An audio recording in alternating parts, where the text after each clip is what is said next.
I'm sorry, but I don't think your microphone was working, so I apologize on that one. I'll bring you back on. Your mic's not working. I apologize. So I'm going to bring out our first our guest, Sonia, and then it looks like Mark's ready to come back on. So here you go. There you go. Okay. Sorry, man. I apologize. I did this grand intro and nobody could hear me, and I am so sorry. Hey, everybody. I'm Mark Walters of BigFanboy.com. Welcome back to Comic Art Live. My apologies for the technical difficulties. I think we got it worked out. The fun is not stopping. We are going to do another wonderful panel, and then we will be back tomorrow to do even more panels until we all tire out of this. But I think everybody's having a good time, and that's what matters. And we appreciate you being here. Please be sure and take note of the comment section if you guys would like to ask any questions. If there's anything you would like us to cover, I'm more than happy to take your questions from the comment section. Without further ado, I'm going to bring in our special guest that we have for today's panel, Sanya Anwar. Sanya, are you there? Hi. Hey, see, it was funny because Sonia and I, behind the scenes, she was having a little bit of technical difficulty, and now I'm having technical difficulty. So we're even now. We're even. We're good. I'm glad it was you on the spot, though, and not me. I got to do it behind the scenes. Thanks. And I believe we also have Tatiana with TDArtGallery. Tatiana, hello. I'm not having any technical difficulties. You got to catch up to us. We're all having technical difficulties. Oh, that means Tatiana's I'm like one perfect. later, huh? Thanks for being here today. It's great to have this. This is going to kind of close out our day, and I think we're going to have some fun with it. Tatiana, appreciate your help as always on this Comic Art Live thing. You've always been a really great help to us, and so thank you for that. It really means Absolutely. a lot. So, Sonia, you are talking to us from just outside of Toronto, Canada, where you said it's already getting dark. It is. Normally, this room I'm in is so bright, it's almost blinding. So I was very pleased to see that we're doing this in the evening where I can not make it seem like I live in a giant white room. Yeah, getting dark, but ready to draw. I really enjoy your work, and I especially enjoy, there's so many things I want to ask you about, but I guess, well, let's start with something that I know is real personal to you, and that's 1001, which people can read on your website, which is artbysanya.com. Let's start talking about that. What was your inspiration for that? And maybe tell a little bit about like how that came together, because I think it's absolutely beautiful work. Oh, thank you. It was kind of funny. I think like a lot of creators, I was at the beginning of my career and, there's no real guidebook of like, how do you break into the industry? And I had gotten this idea in my head that if I could just prove that I can do it, that I'm a reliable, kind of person, and I have some decent ideas, if I could just bring it to fruition and people could see that I can make a dependable product that I could maybe quote unquote break in. And so, yeah, I came up with the idea for 1001 because I wanted to choose a story that I could keep falling in love with over and over again, that had some sort of like audience already, but also that had just a lot of like ornate and beautiful details and scenes that I could draw upon, that I could go crazy with, and just not get bored of, really. Because I think anyone can fall in love with a story initially, but to be able to work on it for years, like you have to really be enjoying it. So yeah, that's sort of where it came from, just this desire to prove that I could do it, and bring a story to fruition as both the writer and the artist and the colorist and the typesetter and everything. And a story that is familiar to a lot of people, but that you're still kind of able to put your own spin on it. That's always fun. Yeah, definitely. Yeah. And I absolutely love your use of color, because I think your use of color it's very unique and it feels very personal. And I wanted to kind of maybe get an idea of where some of your influences came from, because it doesn't look like just everything else you see out there. It looks like it's got its own voice. And I love that about it. Thank you. I really appreciate that, because the color is super, super close to my heart. And I think like many people, I went into it in the beginning being like, where do I start? But the more you fall in love with colors and color palettes, the more you see inspiration everywhere. And then it just becomes a matter of, creating this huge repository in your mind of wanting to use this palette and that palette, and just having enough artworks to put it all into. And sometimes it's a struggle, for sure. I'm sure I will struggle today, because that's just we're gonna get to watch you do some of this live. yeah, and I'm gonna no pressure. I'm gonna be doing all my color choices live, so that's a little nerve-wracking. But Yeah, no, so it's a labor of love, and I do enjoy doing it. Mm-hmm. And now I want to just kind of go down the list for some people that maybe aren't familiar with your work. We've seen you do work on Fathom. We've seen some covers and things from you on Betty and Veronica, Faith, Doctor Who. What am I leaving out? Help me out here, because I'm trying. Oh, Jughead. A lot of the Archie stuff, which I think is a lot of fun. But then like really cool like books that are completely in the other direction, like Deja Thoris and stuff like that. What am I leaving out? What am I forgetting? Oh my gosh, there's I'm a little bit all over the spectrum. I just finished a Red Sonia cover, and Deja Thoris. I've done a lot of Doctor Who, a lot of Assassin's Creed. I'm a big video game fan. James Bond, Archie, yep. A lot of Archie comics. Love Archie comics. A little bit of Valiant there too. And I work with DC as well, but primarily as a writer. Mm-hmm. Although they occasionally will bring me in on some drawing stuff too. But I started with them as a writer, so for them I do something a little bit different. It's exciting to be able to get around and play in a lot of different playgrounds. Now, people can find out more about you not only at your own website, but at TDArtGallery or TD. I always screw this up. Tatiana, help me out. TDArtGallery is the way to say it. .com. How did you guys get connected? I want to find out that story, because Tatiana, I know you're a big art lover yourself, and so you know so many people. But how did you two connect? Sonia and I have known each other for I want to say 6 or 7 years at this point.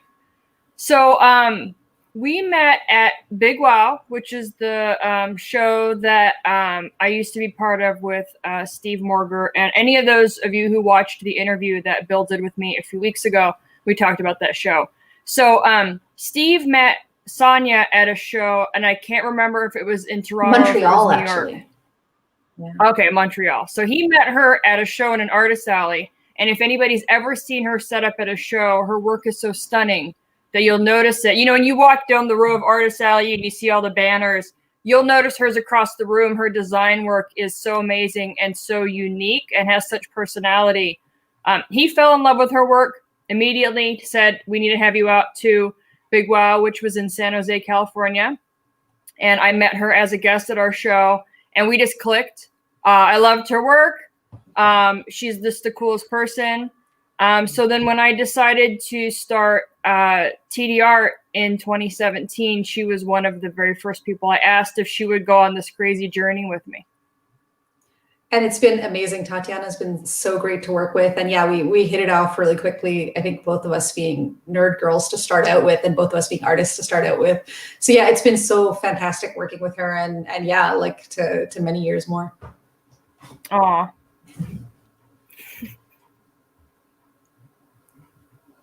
You're on mute again, Mark. See, I'm falling apart. If it wasn't for you two, I don't know what I would do. At first I thought my mic went, but my speakers went, but go ahead. No, it was me. It's totally me. I muted my microphone because I moved it. I apologize. I did want to ask you, Sonia, what was your first published work in comics? It was a piece for Valiant, actually. I think it was Ninjak. Okay. Part of the sort of like Shadow Man pantheon. And yeah, I was just so floored that, I mean, at that point I had been on the con scene for a little while. And, you know, you're at that point where you're like, oh God, did I make the right decision? Is something going to come of this? But yeah, one of the editors from Valiant approached me. And I remember the first time I got that business card, I was like, oh my God, something's happening, something's starting. So yeah, it was really, really meaningful for me and for my husband, who was super supportive of my career. So yeah, they definitely have a important little spot in my heart. Were you a Valiant fan before that? Like, had you read some of the older Valiant stuff? You know, I hadn't read actually a ton of Valiant by that point. They were relatively new to me because I had been sort of more of like a Marvel girl and a Top Cow girl growing up. Mm-hmm. But I got a little bit more familiar with it, especially familiar with the fans. Like I've done like a handful of Valiant pieces, but I constantly meet these diehard and really nice Valiant fans at every show. And they always have like the coolest stuff. Like I think a year or two ago, I signed a Valiant skateboard that someone was taking around, like a actual formal one. So yeah, they just have the coolest stuff. They're a really neat group. That almost sounds like maybe a really cool leftover item from like the 90s era when they were just putting out all sorts of really wacky, cool stuff. Like I remember Rob Liefeld was taking like giant spaceships to shows and things like that, where they were just making all these really cool promo items. So that's great. That's awesome. Yeah, very cool. We're going to be able to see some of what you're working on. Do you have a way to show that to us now, or do you want to wait a little bit? No, okay. no, You have a way to show it to us now. Okay, cool. Yeah, awesome. I'm going to share my screen and hopefully this will work. Yeah, you're full screen right now for us. So awesome. So let's see, share screen, and I'm going to share this. Okay, so can you guys see what I'm looking at? Yes. Okay. So yeah, Tatiana put up a survey a little while ago about what character I should draw for this panel, and I think it was down to Sarah Pizzini of Witchblade fame and X23.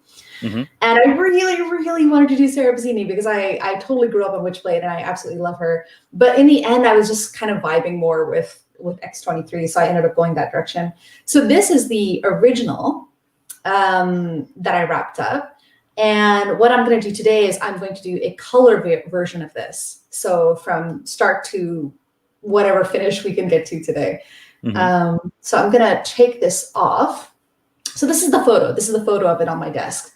Okay. And this is the actual piece I'm going to color today. And yeah, so basically I've got, can you see my mouse? Is my mouse, cursor visible at all? Yes, it is visible on the screen. Yeah. Oh, great. So this whole area is just a color palette I kind of set up earlier. Mm-hmm. As we talked about earlier, I'm really passionate about color and how it's used. So for me, that's like the juiciest part of the whole process.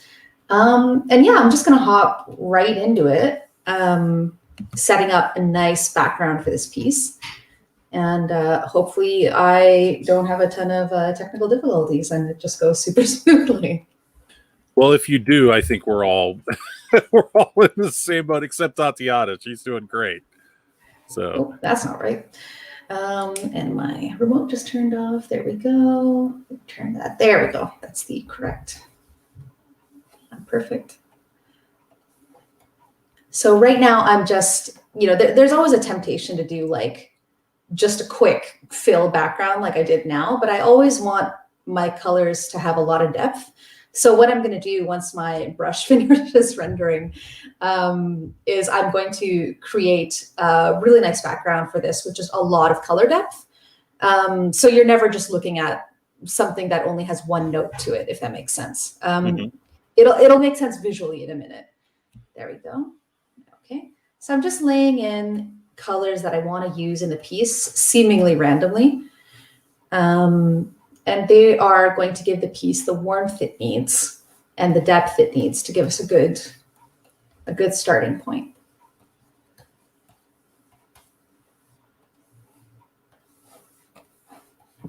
So Sonia, can I ask you, what do you use as your inspiration for coming up with the little palette that you have there? What I always start with is the color that's non-negotiable. So let's say if you're drawing Superman, right? You're not going to escape drawing a lot of red and a lot of blue. So you need to do a color palette that's going to vibe with that without causing too many problems. So that's always my starting point, is solving the underlying problem. And from there, I'll start to be like, okay, now how can I make this a little bit interesting? So that's generally where I start with almost every piece. And the good thing about X23 is she mostly is flesh tone and monochrome. So you can do a lot with her without too much issue. I noticed that you have inset there a face, and I'm assuming that that's so that you can kind of get the skin tone that you're going for on that particular character. Is that what that is? Sort of, yeah. I'm not a huge. I don't like to rely on reference too much because I find like if you go too far down that path, the piece starts to get really stiff. So this is a reference for the depths and breadths of the skin tone I want from her. So rather than using this as a face to model off this face, I'm the blush the tone of the lips, some of the tone of the shadows, rather than that actual girl. So yeah, it's more of a makeup preference than anything, maybe. Right, just to kind of where it's going to go on the face. Yeah, exactly. Even that I don't actually normally do. I don't know if you can see up here. This is actually the palette I just used on my red Sonia piece was still up there. That's more of what I use, but I thought today it might be a little interesting to share some of the background thought processes. And just out of curiosity, how big is the screen in front of you? Like, how is it enormous? You know what? Let me see if this is going to do something weird. I love these behind the scenes looks. So this is my Cintiq, which is actually really big. Here's my hand for reference. Oh my gosh! Yeah, wow. Yeah, it's really quite huge. I was actually genuinely worried if that plays any role in how the resolution comes through, but it seems like it's going pretty well so far. Yeah. Can you guys see me again? Yes, absolutely. Okay. Now maybe tilt this a little bit. We're in my office / studio right now on an angle. They built the whole house on an angle. By the way, I have to compliment your drafting table in the background. It looks really nice. Thank you. Yeah, it's nice. I set some LED lights underneath it, so I turned it. It basically turns it into a light table. That's great. I was super happy with that hack. I wanted to share it with like all my artist friends as quickly as I did. Yeah, thank you. Yeah. So now this piece that you drew the piece first and you scanned it in. How long would you say the process of drawing the piece took you before you go to the colors? I think it depends. I wish I had a really good answer for that. But in all honesty, it depends on how much of a struggle it is. Sometimes like a piece and a concept, it comes up in your mind super quick and it's no trouble at all. And other times it's just such a slog, like dragging it out of you. So like on average, maybe anywhere from something like this would be maybe an hour to 3 hours, depending. An hour would be really optimistic. That would assume that all the chakras are aligned and all that kooky stuff. But yeah, it can take a while if it's a struggle, and then the days where it's not a struggle are great. The days where everything just flows really nicely. Yeah. Are you a big X-23 fan? Especially after the movie. Like I had seen a little bit of her before the movie. The Logan movie, I mean to say. I'm taking out the wrong palette right now. But after seeing the movie, I'm especially a fan of hers. She's gotten a lot. I remember when she came out, and I thought that she was kind of, I don't know, she felt like a little bit of a gimmicky concept, like Wolverine's daughter, clone, whatever you want to call her.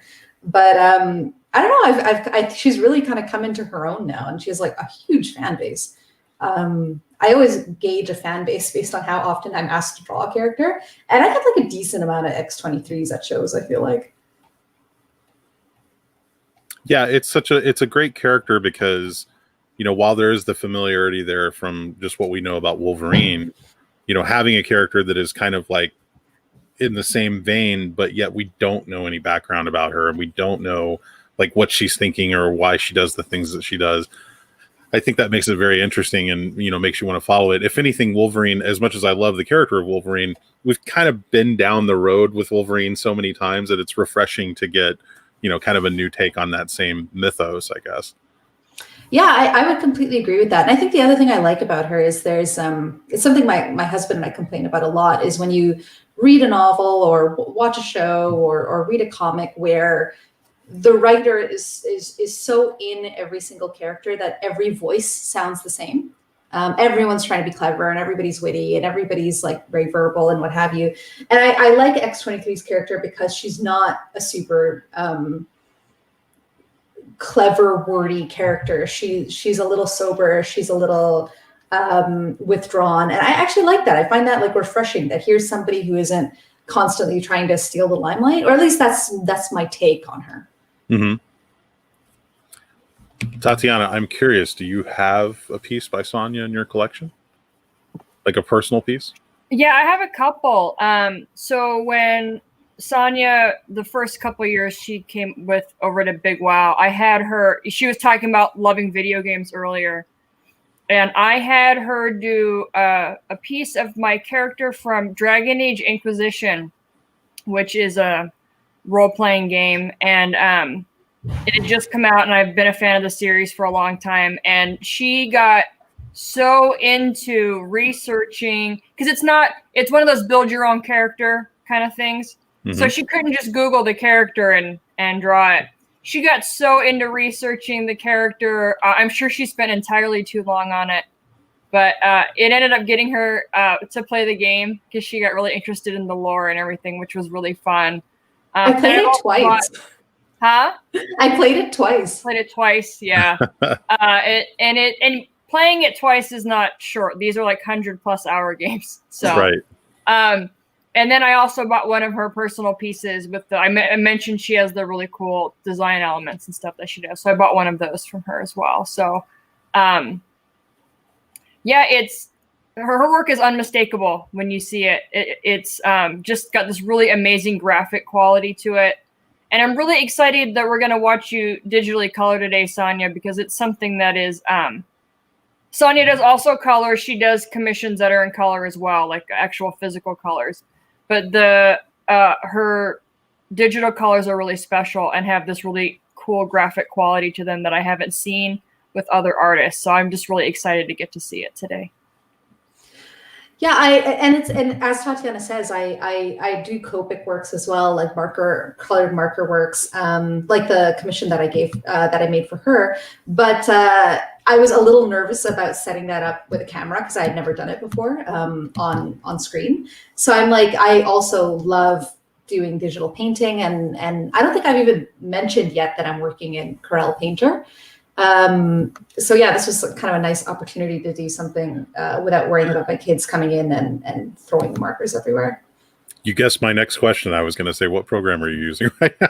Yeah. You're way ahead of me. Yeah. So basically this is Corel Painter. It's not actually very commonly used, which is unfortunate, but the long story short is Photoshop, for all of its for all of the things that it does really well, and many programs like it, they don't have true color engines.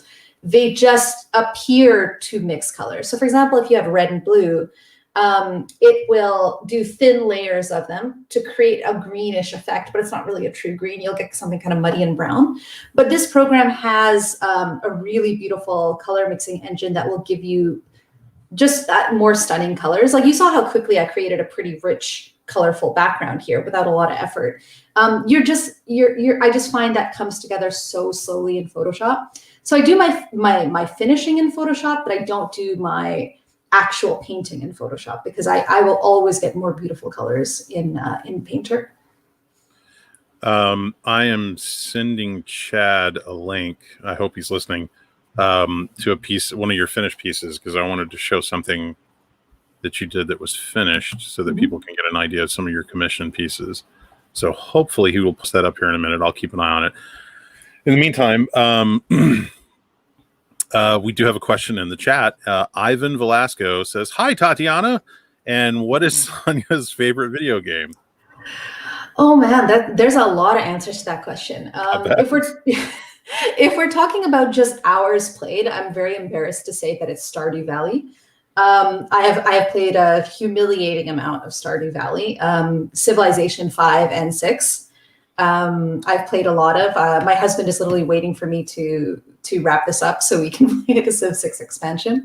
And what else? I played a lot of classic Assassin's Creed. I love the classic versions, a little less so the modern stuff. What else? I've become a fan of Dragon Age. Absolutely love Persona. I recommend Persona to anyone who hasn't played it yet. It's a really wild ride. It's just an incredibly stylish game, and I absolutely love it. And yeah, I'd say those are the big ones. Those are the ones that take up most of my time. We have an image up on the screen right now, okay. We have an image up on the screen right now. Chad, did you get the image I sent you the link to? I hope you did. Let me just double check and make sure he got that. Sorry. doing a little behind the scenes things here. Take your time. Take your time. So the piece that popped up briefly there, just to let people know, is that was a piece that Sonia did. It was like a convention sketch. I wanted people to get an idea. So I wanted people to get an idea of like a finished commission and what that looks like. So, and if you guys are interested in setting that up, you can contact Tatiana at TDArtGallery.com. Please don't hesitate to do so. I know that, with no conventions going on right now, it's hard to kind of get a chance to meet people in person, but that doesn't mean that you can't still get a piece of artwork from them. So, please contact Tatiana if you are inclined. Wow, Sonia, that is coming together so nicely and so quickly. Oh, thank you. Let's hope it does. So I'm curious, because watching you color, obviously we're seeing this live, we're seeing what you're doing live. Mm-hmm. Are there certain pieces that you find take a lot longer to color, or maybe certain pieces that are a lot easier to color, and what kind of helps define that? That's a super great question. And I almost wish I knew the answer to that myself, because it always screws me over. So often I'll come up with like a cover or an illustration and I'll be like, yeah, this is great. But it's like just the penciler in me who's doing that. And the colorist in me is like asleep at that time. Not at the wheel, because sometimes I'll be like, yeah, I'm going to do this like beautiful snowy landscape with dozens of pine and fir trees, which is something I just did. And then like the colorist in me has to take over. And I'm like, what was I thinking? Like, this is going to take forever to like render all of these trees. This is a nightmare. Like, I wish I was more aware when I do that. I mean, it's good. It's good. You have to pencil in such a way to challenge yourself. But sometimes I'm very much wishing that I gave myself easier jobs, if that makes sense. I don't know if that answers the question necessarily, but no, that's great. We're right now, people are kind of getting an idea, seeing some of the pieces that are available, and this will sort of give you an idea of what you can expect. But yeah, oh gosh, it's just terrific. So sorry, I'm kind of fanboying out here. No, I'm glad you guys are enjoying it. I had a lot of fun doing this piece. I like X23 because it was an opportunity to make this sort of grumpy face, right? Like you can't always pull that off with every character. But with her, it just kind of works. So it was, like super fun to do. Go ahead. No, go ahead. Oh, I was just going to say, had I done the Sarah Pizzini piece, which I've been thinking of, it was going to be like a coffee and donuts kind of thing. But in the end, I just really wanted to make this one. I'm curious, do you have, and I'm guessing I can probably get an idea just from some of the things you've already told me, but who are some of your artistic influences? Like, who are some of the people that really, influenced you to kind of go down this road, as you were growing up? It's funny because I grew up in kind of a little bit of a, sorry, what's the term I'm looking for here? A little bit of an art desert, so to speak. Like it's not like there was a lot of art around me, or I had access to a lot of art. I think I was like 8 or 9 before I got to go to my first comic book store. So I kind of just took impressions from the few things that were around me. So there was a lot of like, being of Pakistani origin, there was a lot of like beautiful ornate Pakistani clothing and henna designs and things like that, which inspired some of the more ornate elements of my art. But then over time, I really got into Art Nouveau without really knowing what Art Nouveau was. And it was literally only at my first couple of conventions when people started telling me that my stuff had a really Art Nouveau look, and I had to kind of nod and pretend that I knew what that meant, that I started to realize that maybe I should start actually, taking it seriously as a job and putting in the research. So I started kind of researching Art Nouveau and Art Deco and absorbing the parts of that I wanted and denying the rest, or removing things that I was less interested in. And to answer further to that, like some of my favorite creators when I was growing up, especially, were people like Michael Turner and Adam Hughes, animators like Glenn Keane, and a lot of stuff that was coming out of Japan, a lot of mangaka. I love that you mentioned Glenn Keane. That's terrific. Yeah, well, I'm like very excited to watch the new Glenn Keane movie. So I think it's a little bit in my brain right now too. So yeah, all of that was really really formative for me, especially because I didn't get a chance to go to art school. It all of this stuff had a real effect in like adding up in my psyche, I guess. You mentioned Michael Turner. Mike was a good friend of mine, and of course, it broke my heart when he passed away. I imagine that for someone like yourself, with him being somewhat of an influence for you, being able to work on something like Fathom probably personally meant a lot to you to be able to be involved in that, I would imagine. You know, I actually haven't worked on Fathom, but I would love to one day. I'm so sorry. You haven't? Right. I could have swore that you did. I would love to. I don't know why I thought that. I'm so sorry. That's completely fine. I would love to one day. So hopefully that what you're saying is prophetic. Yes, that's right. You're going to work on Fathom. See, that's what it is.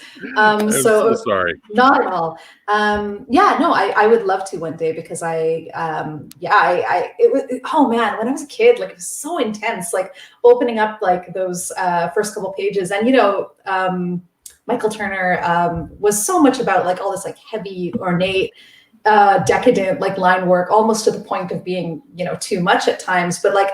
When you're that age and you're seeing it, it just takes over. Like I remember like opening those first couple books and thinking, this is the best thing I've ever seen. And I still have them. I bought every single issue of Fathom that I could, and a lot of Witchblade as well.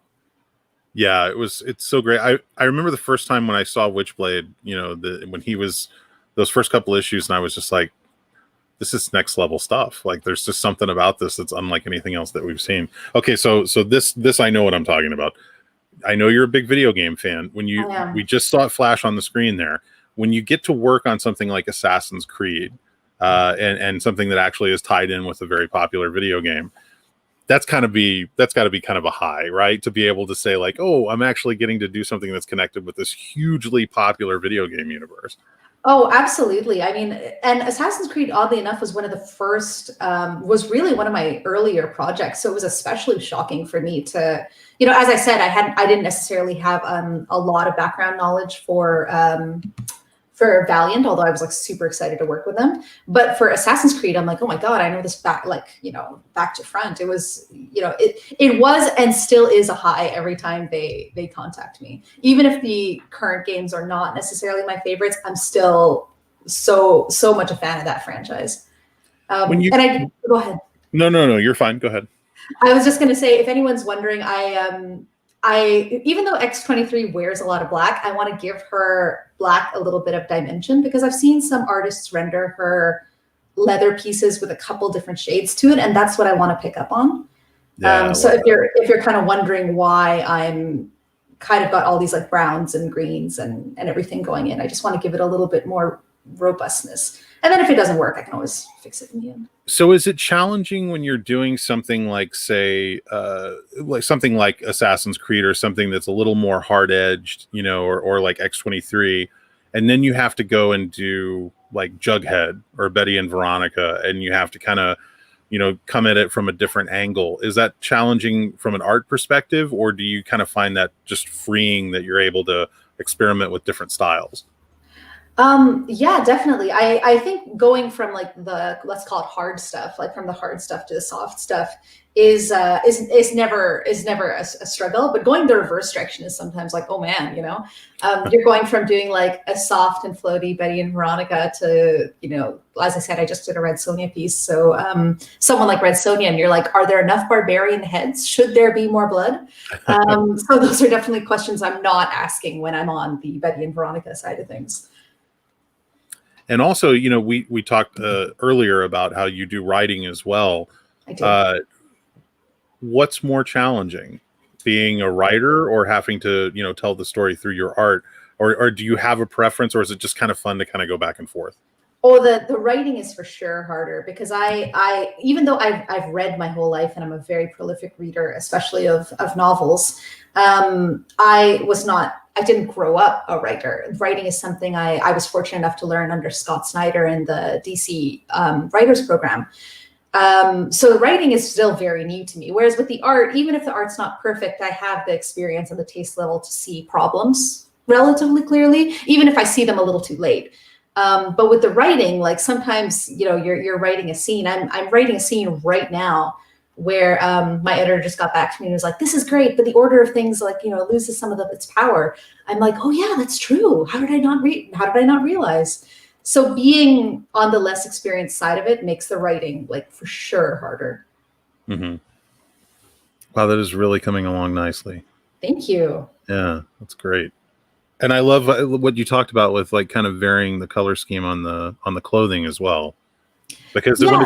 when it's just black, it kind of loses a lot of that character, you know. Yeah, and I think like if you've got those like Eduardo Riso style creators who do such beautiful, and like Mike Mignola, people who do just the beautiful black and white, really striking stuff, like then it works and it's fantastic. It's beautiful, right? But for me, like I think my strength is my color, and that's why I want to bring that to the table as much as I can. Yeah. Just out of curiosity, what are you working on currently, or what's like the most recent project that you came off of? Yeah, so right now I'm doing a written piece for DC, which is actually a written / potentially drawn. We'll see. That depends a little bit on schedule, which is really interesting. And unfortunately, I can't talk much more about it than that. I'm doing Understood. a little bit of artwork for Marvel on, again, a project I can't say too much about. But yeah, beyond that, the only thing I think I can talk about is, again, the Red Sonia that I just put away, which was really fun. It was my second chance to play in that universe and work with a character with a pretty bodacious costume. So yeah, it was pretty fun. It was pretty interesting. So you just brought up a really interesting thing to think about, and that is being able to write something and then potentially being able to also illustrate that piece. How does that, like, in your head, how do you feel about that? Because it's kind of almost like saying like, oh, this person wrote this movie and now they're being asked to direct it. You know, is it more challenging to have to illustrate your own work, or is it actually more liberating because then you can kind of control not only the narrative of the story, but the, you know, the look and the feel of it? Yeah, I would say it's generally pretty liberating.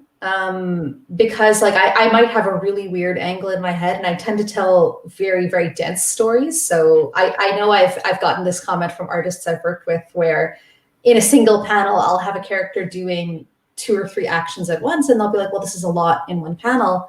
But in my mind, some of the actions are with the left hand, some of the actions are with the right hand. And I'm like, oh, no, it makes sense. It'll work. So it's nice to be able to solve some of those problems myself. Like I know this will work. But on the other side of things, I've been so surprised and amazed by the few artists I've had the opportunity to work with. Like they bring their skill set to the table and they just come up with these fantastic solutions that I never, ever considered. So it's a two-sided thing, I think. Yeah. Living in Toronto, Canada, do you find, as far as the artistic community goes, because I know there's a lot of really great comic creators that live in that area. Does that kind of help keep things healthy and enriching for you to be surrounded by so many people that are kind of working in that same industry? Oh, absolutely. Like I worked for many, many years in a local studio with some girlfriends of mine who are also phenomenal creators. And to be able to work alongside such skilled people and such amazing people who, went on to be very good friends is so enriching. And it was really heartbreaking for me to eventually, move quite far from Toronto to Burlington and have to just do, as you can see, my own at-home studio, because I really miss them. I miss obviously the fun of being friends and the shenanigans and everything else, but also just the working through ideas. A lot of times we'd all sit down and be like, okay, here's the story beat. I'm not sure if I should do this or that. Like, what do you guys think? What's your take on it? Not having that instant that instant response from people. Like, I miss it. I definitely miss it. Yeah. This kind of brings me to a question I wanted to ask Tatiana, because Tatiana and I are both come from backgrounds of running conventions and, wrangling comic talent and things like that. Tatiana, how do you feel about like where things are right now and the fact that we're not able to do conventions and everything's kind of going virtual? In some ways, I like, it was really frustrating at first, but I think we're seeing maybe some positives from that, because it seems like the connection with the fans is becoming more like specific and personal. I mean, how do you feel about that? I'm kind of curious what your thoughts are. I think that, well, one of the things I've talked to Bill about is that one of the things that's nice that's come out of this is that it's forced us to learn to adapt to doing more virtual, which is something that we should have been doing anyway. You know, Bill says, "Oh, I should have done Comic Art Live years ago." So the good thing is that it forced these things to happen. Also, one of the other big positives is that we can reach fans around the world who don't ever get to go to conventions. So I have a lot of clients who buy art who, you know, oh, I love this artist, but I'm never going to get to meet them. Well, now this is the closest. I mean, great. We are in Sanya's studio right now. So, yeah. So getting that kind of experience, which is actually beyond what you would get at an artist alley table, is really special and unique. And I hope it's something that stays. Definitely, it's really hard losing. You can only do so much of the social aspect online. So as you know, that social piece of conventions is really, really big. So it is definitely hard not seeing, you know, all my friends and doing all of those things together at shows. So I think one thing I would like to see with some of the online shows that I still want to see added is maybe a little bit more of a social component, that networking piece that we do a lot of shows. That's one thing I feel like we're still missing. But I feel like the buyer experience, the fan experience has actually been really enriched in a way that I wasn't expecting. Yeah, we had a panel earlier today where some of the people in the comment section were like from North Africa and France, and it just really gave you that sense of, oh, this really is like worldwide now. Whereas if we were just at a comic convention, you know, a lot of the people are going to be either locals or that have just kind of traveled in from like a state or two away, unless it's like a really, really big show like San Diego. But, you know, I think you're right. I think it does allow kind of a better reach for people and a better interaction for people, potentially a better interaction for people. So I think that it could be a very positive thing. I think even for us artists who are just like, you know, we're just working, you know, like voles in our studios in the darkness, more than ever before. Because for me, I would just get out to see my fans and colleagues and friends a couple times a year. Like that's now nothing. It's even events like this, it feels like a little part of you is breathing again. Yeah. Which is nice. Yeah, it's giving you that that social interaction that we've all desperately missed. So no, I totally get where you're coming from on that. Yeah. We're coming up on 44 minutes into the panel, so we're getting close to the end, but it looks like you are making some incredible progress here. And how are you feeling about this with knowing the time that we have left? Well, I mean, like the way I normally work on a piece is I go background up, because there's a temptation to spend your time on all the fun bits like the face and stuff like that. But I realize for anybody watching me, it might be a little dull to watch me render like every single brick.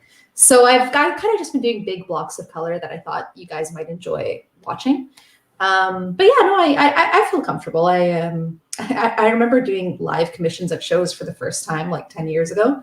It was such a stressful thing, and it is still a little stressful. But I've definitely come full circle now. I can speed up and slow down as need be. So it's okay.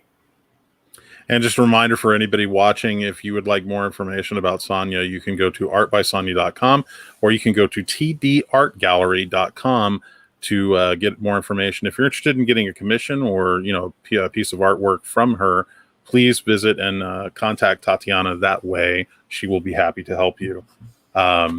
So Sanya, what's up for you for the rest of the year? I know we're kind of coming up on the end of the year here.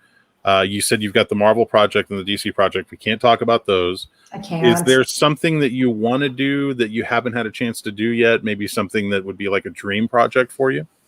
You know, oddly enough, I think the biggest dream project for me is just being able to give any amount of time to my comic 1001. Like I said at the beginning, 1001 was originally just to sort of prove that I could do this so that people would hire me. And, you know, fortunately that actually worked.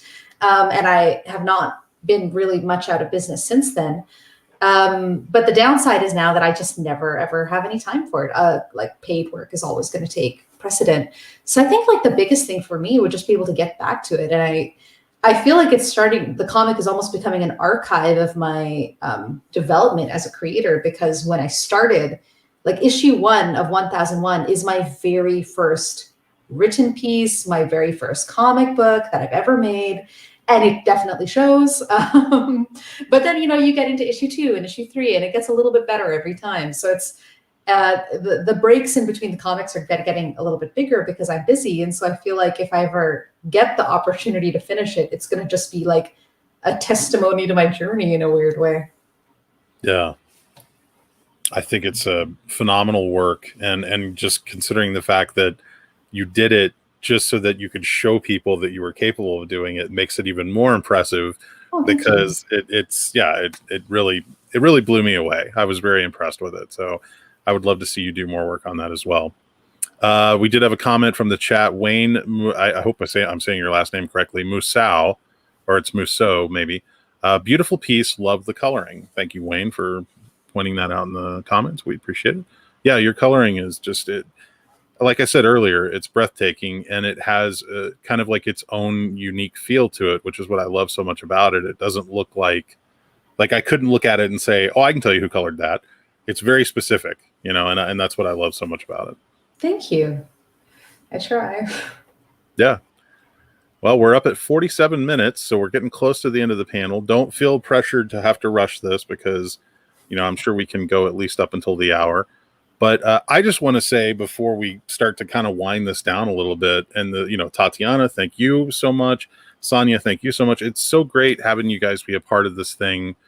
This is my second time to be involved hosting this, and I think that what Bill is doing with Comic Art Fans and with Comic Art Live, I think this is a great thing, and I look forward to seeing, hopefully we can do this at least twice a year going forward. So, but yeah, this is great. I'm sorry. I'm geeking out because I'm watching you do this, and it's blowing me away.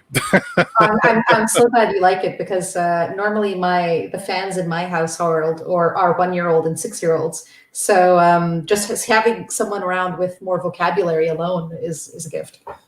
Yeah. Have you thought about doing? I mean, obviously with the Archie stuff, that is more of kind of like an all ages type of thing. But like, if someone came to you and said, "We want you to do this," Disney project, would you jump on something like that? I would think, being a fan of the people that you have been, Glenn Keane, people like that would kind of be an interesting fit for you, wouldn't it? Yes and no. I do like that kind of content. But to be honest, I like stories where I can delve into some really grown-up concepts. Like I'm working on a narrative right now that deals with a character with like high paranoia and bipolar disorder. And I just feel like that's probably not something I could do in a children's playground, so to speak. Literally and figuratively, I guess. So yeah, I don't dislike it, but to be honest, I don't think it's anything I would ever go personally search out. I'm pretty happy being able to have darker tones in my work. I can certainly understand that. Okay, we have a couple of things here in the chat. I hope I'm pronouncing this correctly. Roy says, "Hi, Sonia. Love your work. I'm from India. Have you showcased your work in Pakistan? Cheers." Hi. I would love to. And I think the furthest I've been invited is Dubai. So if there ever is like a Pakistan Comic-Con and they want to bring me down, I would love to go. I was just in Pakistan about a year, actually almost exactly a year ago now, and I really want to go back. So yeah, as long as someone invites me, I'll go. And it's not COVID, that too. Right. Yeah, there's not a pandemic going on. There's not a pandemic. Harry Mindrick says, "Sonia, love your work and thanks for the color demonstration." Oh, thank you. I'm glad you enjoyed it. I hope you enjoyed it. I think everybody's enjoying it. Everybody's saying nice things in the chat. So we appreciate you guys. We appreciate you guys watching. It means a lot that you're here and watching this live. And if for any reason anybody misses this, if you want to tell your friends about it, these videos will be up later, so that if you want to share it with your friends and let them know, and then they can know to watch it next time. And please make sure you guys tune in tomorrow as well, because we're going to have panels going on all day tomorrow as well. So we're in our final stretch here, and I hope you guys are seeing the progress that's being made here. I'm so very impressed with this. I'm spending a lot of time on the boots for some reason. Yeah, I noticed that. They look good, though.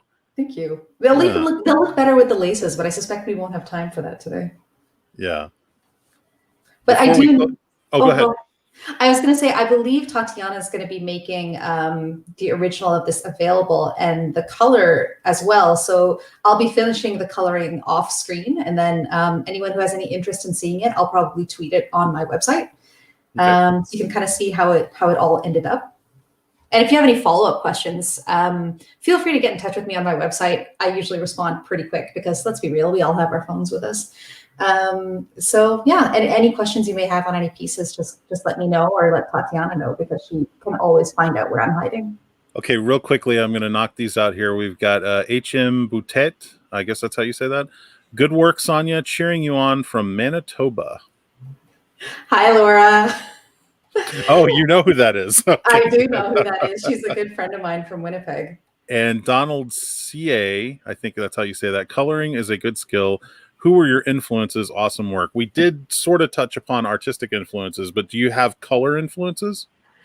You know, I can't say I explicitly do, no. I think the color journey was just kind of something of my own that I took on and developed on my own. So yeah, no, I think the coloring was sort of my own journey. Yeah. Sorry, that's a bit of a boring answer. No, that's fine. I see Bill has popped in here from comicartfans.com.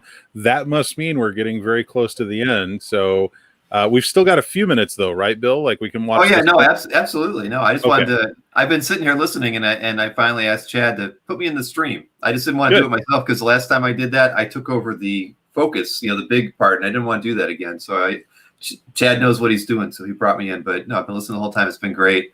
Sonia, yeah, I really appreciate you taking the time out today to be in the show. This is fantastic. And Tatiana, I thanked you earlier today in my intro, but I have to thank you again, because the show wouldn't be the show without all the time we've gotten to spend together chatting about what we were going to do, and you helping me with the panels, and of course you too, Mark. I'm not leaving you out, because but no, it's been great. It's been a busy day. I haven't eaten anything yet today, so Oh no. I am so burned out. But Maureen has dinner waiting for me when this is all over. But you know what, Bill? This is what it's like to be a convention promoter. You don't get to eat. Come on, you know this. I remember the day.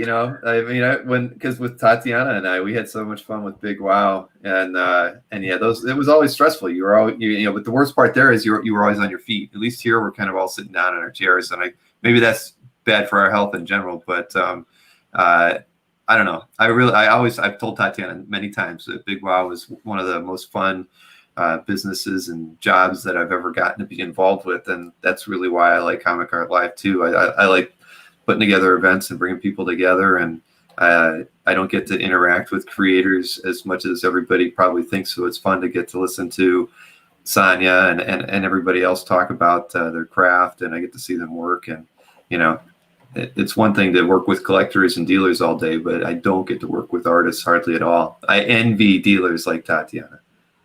Well, Tatiana, let's tell people, before we close this out, tell people a little bit about TDArtGallery.com, what they can find there, just in case they haven't visited yet. Sure.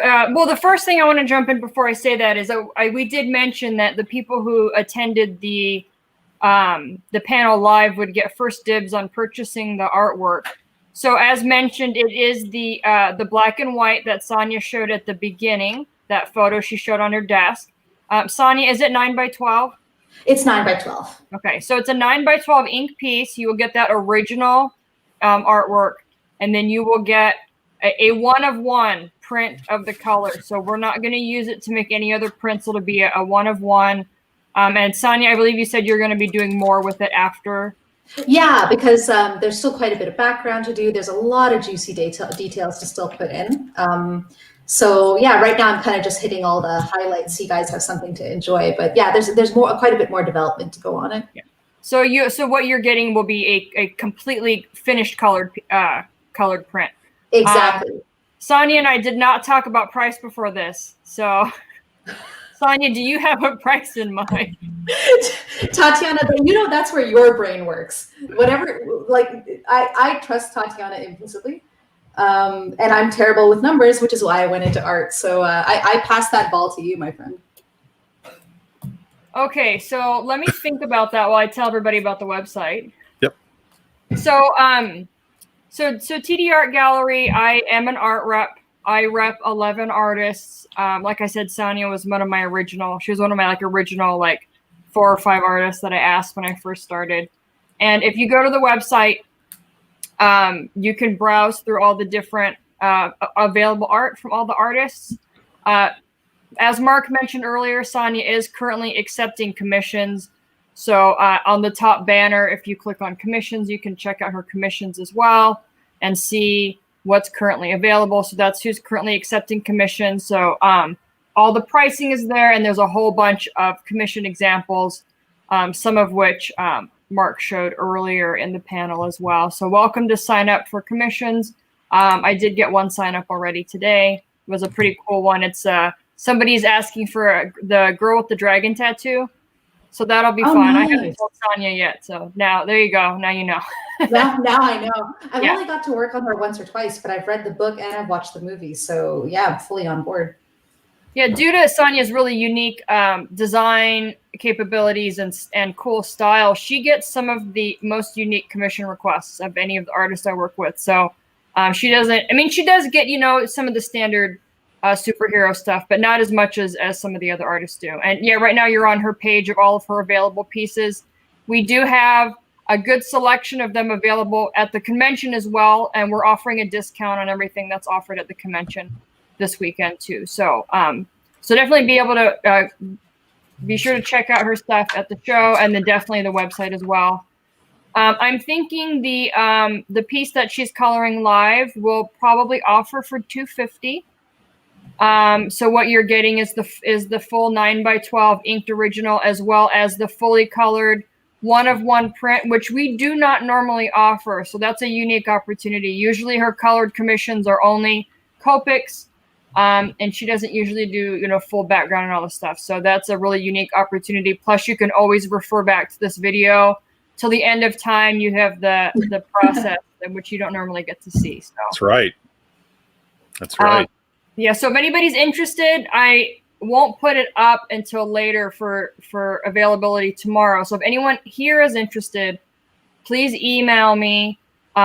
You can contact me through the website, or you can email me direct at tdartsales@gmail.com, and let me know, and I can get you all set up. Happy to sell it to you now. It doesn't even have to hit the website tomorrow. I wanted everybody who was here to have first dibs on purchasing it. So that is very cool. Very, very cool. And let's go back to that piece real quick, just so people can see it one last time before we close out here. And as we're kind of wrapping this up, I just want to thank all of you guys that are watching this live, everybody that's participating in the chat. It really means a lot to us that you're here for Comic Art Live. On behalf of myself, Mark Walters, and on behalf of Bill at comicartfans.com, we really enjoy doing this, and we really enjoy the fact that you guys are having fun with it as well. And we're going to have even more panels tomorrow, so we hope that you'll come back and join us then as well. Bill, am I leaving anything out? You are not. No, you are not at all. But again, my thanks goes out to Sonia and to Tatiana for setting this up and taking the time to do it. I know that schedules are tough even on the weekends for all of us. So I appreciate anybody who can set some time aside for us to kind of bring this out to everybody. So thank you. Happy to be involved, and thank you for the great moderation. Oh, well, thank you. It's been a pleasure, and this has been a really fun time. So I hope everybody that's watching this is having as much fun as we are doing it. So, Sonia, thank you for being here. Thank you for taking the time to do this work for us. And I hope that you guys stay safe and happy up there in Toronto, or just outside of Toronto, I should say. And hopefully we get to meet in person when all of this is over. I hope so. I'm crossing my fingers for the days that cons come back and we can all shake hands again. Absolutely. Exactly. And Tatiana, thank you as always for being a part of this. yeah, thanks so much for having me. Yeah. Bill, All right. Any last words? No, that's it. Thanks again to everybody who's tuned in all day. And the panels start at 1 o'clock again tomorrow. There'll be an art drop at 11 a.m. On Sunday of the final pieces going out. There'll be at least 1,000 pieces in that art drop. So plenty to see at the show again tomorrow. All right. Thanks, everybody. Everybody have a wonderful evening and a good weekend.